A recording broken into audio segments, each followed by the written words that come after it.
Hey guys, this is OddOneGaming. This is going to be another Dragonheir Silent Gods video. In today's video, I'm going to show you the team that I'm using to beat the Grave of Curse on stage 20. Now, this is just going to be, it's not free-to-play friendly or easy to do or whatever, but at the same time, I don't have fully inspired champions or heroes and stuff like that. So I guess let's get into it.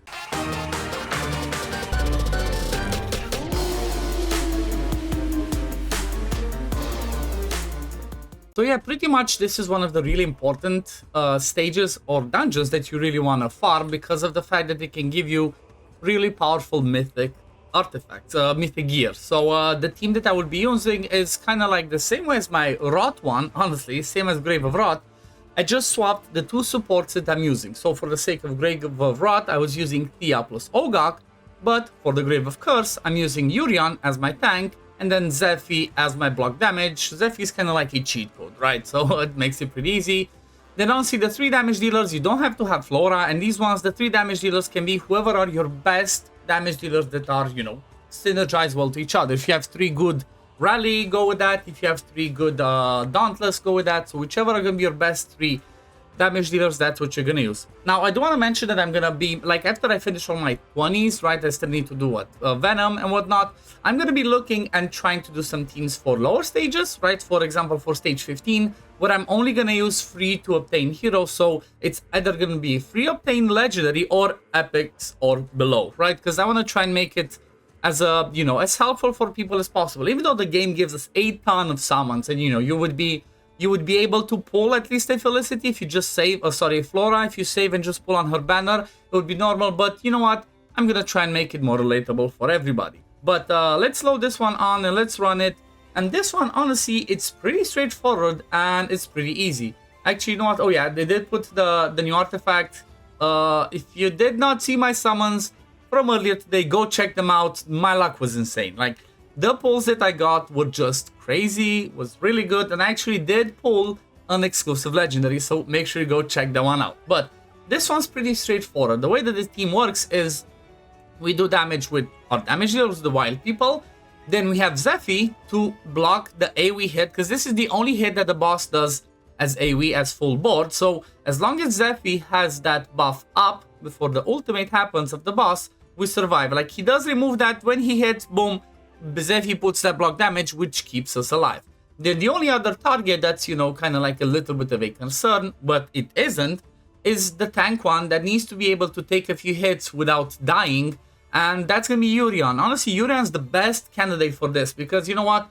Even though, because when the boss does the ultimate, he removes a buff, even though the boss might remove that block damage from my Urion, he can still proc his passive every 30 seconds, I think it was, or every minute. That puts that unkillable. So he has several ways of keeping him alive, keeping himself alive. If he doesn't do that, obviously if he dies, then the run kind of fails, so that can be tricky. But as you saw, it worked pretty well. Now, before we jump into the builds, let's have a look at the skill timing. So the key things here to remember is that you want to try and get on an 18-second rotation with Zephy at least, right? Zephy is the #1 priority that you want to have that be on an 18 seconds, which you're going to see that I do that by using specific artifacts, because you want this ultimate to happen always at that 18-second mark, which is the full boss's rotation. And that's why you see I start her ultimate at 12, which actually happens before the second hit, so you can cover Urion a little bit in case you get dicey, because after that falls off, she puts that block damage, that invincibility, for it's a total of 8 seconds, which means you're gonna survive until the hit happens, unless it gets removed like I mentioned. But for Urion, he keeps himself alive. Then Urion, I pretty much left him full YOLO. However, again, he's gonna have an artifact that gets his ultimate to be around 18 seconds, which means he can put that added protection, specifically that shield, right? That extra shield to keep him alive at the right times. And then you're gonna see that all my damage dealer are on an 18-second recharge. The reason for that is you're gonna see that I do have a puppeteer set, which means everybody can go on an 18-second. If you don't have a good puppeteer set on somebody, just leave it at 20, right? It doesn't matter. You don't have to do damage at specific times. You just have to survive with Urion and then do damage as fast as you can with these ones, and you're good to go. So let's go and have a look at the builds now. So let's start off, I guess, with Flora. Let's look at everybody's talents first of all. So for Flora, I went the middle way. For Casper, I went the top one. For Urian, I went in the middle, didn't finish it, but this is the best one from my point of view for straight up tanking and surviving. The middle one's gonna be the best. Then Felicity, I went down the bottom side. You want this, right? You wanna have that extra, the higher dice roll, because this one's gonna boost Casper and Flora's damage. So if you have Felicities, if you have a average that you bring, whatever, it's gonna be good to have this side. And then you're gonna see for Zephy, I just went at the top, didn't really finish talents, but it's not mandatory. Now everybody's gonna be fully skilled up. As you can see over there at the bottom, all the skill ups are upgraded. Let's look at Zephy's build. So Zephy is actually running in stuff with some skill haste, but they really need it. Now, one key thing that can be really helpful, and I personally did, is try to give Zephy enough accuracy to be able to remove buffs. Because Zephy removes buffs on the second skill, right? Places a totem for 3 seconds, dealing damage, and has a 75% chance to dispel a buff. This will allow your Urian to be able to survive and not take too much damage to proc his passive on a different time apart from the ultimate, right? So this one's gonna be really helpful because it doesn't really matter, right? It doesn't matter what build you do on Zephy, as long as she does the block damage, as long as she's gonna be on an 18-second recharge time, you're good to go. So the way that you can achieve that is either by getting 55 skill haste, that's one way, or, you know, with gear, with normal gear, or just throw the Rift Hourglass and you're good to go, right? If you don't have the Rift Hourglass, you can always just go, for example, I could swap this, I could go to Dawn Pipe Organ, then try to get as much skill haste over here to try and get on the 55 recharge time, right? And then if I can do that, then I can get with the Pipe Organ a little bit more damage for everybody else. But you don't need it. Like I said, I just went with some accuracy, made sure I have over 55 skill haste, which is done with the Rift Hourglass, and then I'm good to go. So that's really important. Just 18 seconds Effie, and you're good to go.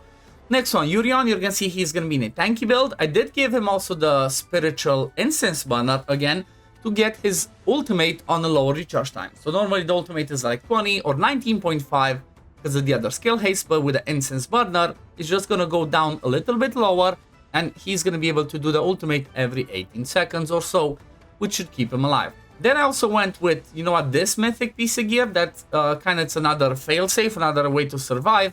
When he drops to 0, gains immortality for 3 seconds. That allows, you know, to keep himself alive. And also paired with the next set I'm going to show you, it's going to be able to definitely keep him, you know, help a ton to survive. The next one, which I believe to be the best one specifically for this fight, because the HP is going to go really low, is going to be Radiance of the Blue Oak, because this one can heal him. Every time the HP drops to 25%, gains recovery over time, that heals based off of his defense every 60 seconds. So between this and his passive that can proc again and give him healing and all that, he should not die, right? As long as he's built pretty tanky, he should not die. Trying to get defense percent, and this one again, I should swap to defense percent if I have one, because that's gonna be better. So yep, should go with something like this. I lose some HP, but the more defense, the more healing he does. But you know what? It worked. I'm not gonna fix it. Now let's look at the damage dealers. First of all, it's gonna be Felicity, which is kind of like, she's a damage dealer, but she's also the debuffer, right? She's running Witch's Remains for me, which is going to be defense penalty. This should be your first mythic artifact on any account. It's definitely the best one out there. Then she has the accuracy, a little bit overkill, but pretty much after you hit 300 accuracy, just go ahead and give as much damage as you can. And if you can get Puppeteer set, which I did, you can put your team on an 18-second recharge time, like I mentioned, because when they were cast ultimate, allies of the same element gain 10% ultimate energy.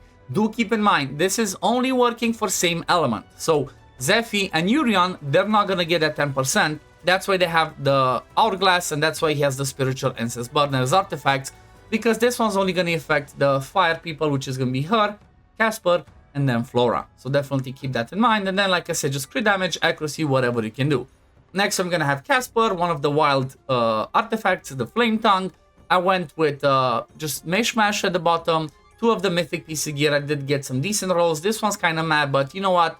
It's gonna make him do more damage. Obviously, crit damage. Defense over here because he gave me triple crit rate as a pretty decent build. And then Flora with her exclusive artifact. She's full on mythic stuff. Not the best, but you know what? It helps. 30% more damage. At least for Vortex, this one gave me like 50 million more damage as opposed to having an attack percent glove from a different stuff. So the flat attack actually worked, because I do have the Strike the Unprepared, so that's worth keeping in mind. Then this one, that's gonna have proficiency, and then the top ones again, whatever gives me proficiency and attack, because that's where most of Flora's damage comes from. But this is pretty much the team, right? This is the team that I'm using to blast this one. Same team that I used to blast the Grave of Wrath, just swap the supports. And then I'm gonna have a look at seeing, like, maybe for Ancient Battlefield I could do something similar, just survivability might be tricky.